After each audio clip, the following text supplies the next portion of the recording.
mag-aral sa ibang lupain. Pagkaraan ng mahabang paglalakbay sa Gresya, Assyria at Persia.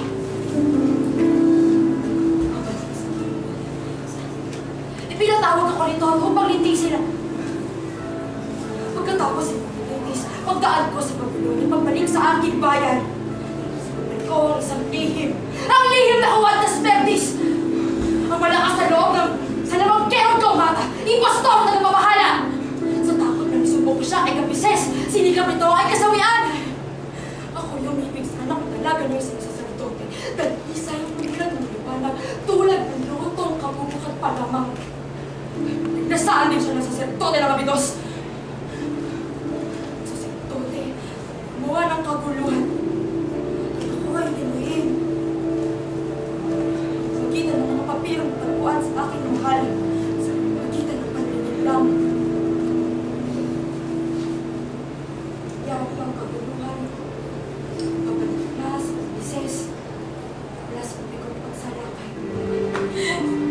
Jesus, Ibarra. Bakit kailangan tayo magkahiwalay? Bakit kailangan mo akong iwan at hayaang mapunta dito sa kumbento? Sapat, akala na malay na si Crisostomo Ibarra, piniling magmadre ni Maria Clara kaysa maipakasal sa ibang lalaki.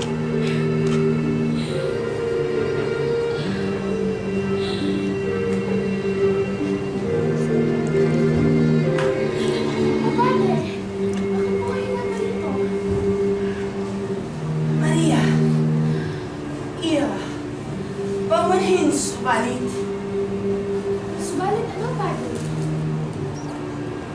Pinapunta ako rito upang ikaw raw ay mamumpisal. Mamumpisal, Padre? Nagkakakumpisal pa lamang po ng isang araw. Ganun ba? Marahil ako malis.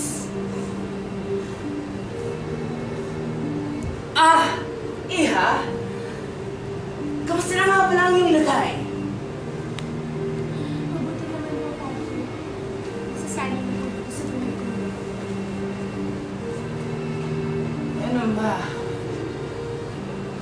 Mukha kang may sakit at nananamlay. Niisip pa rin ba si Crisostomo Ibarra? Matagal na po wala sa amin, Padre. Hindi na po ako makatulog kahit ganito ang aking nararamdaman.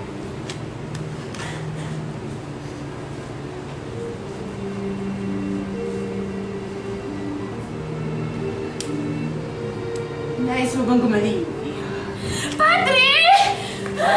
Dasambay na mo noon! Padre!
Sigurado ko.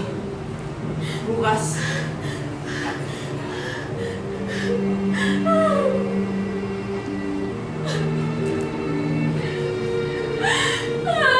Crisostomo Ibarra! Basilio, bukas na bukas din, pumunta ka ng Santa Clara. At doon isa sa madaling mo magkakataong kunin ang isang taong ko lamang nakakilala mo at ticket. Kapitan Chalo. At yun ay walang ibang kundi ang aking bakal si Maria Clara. Ulit-ulit na po kaya sa inyo. Anong ibig mo sabihin, Basilio?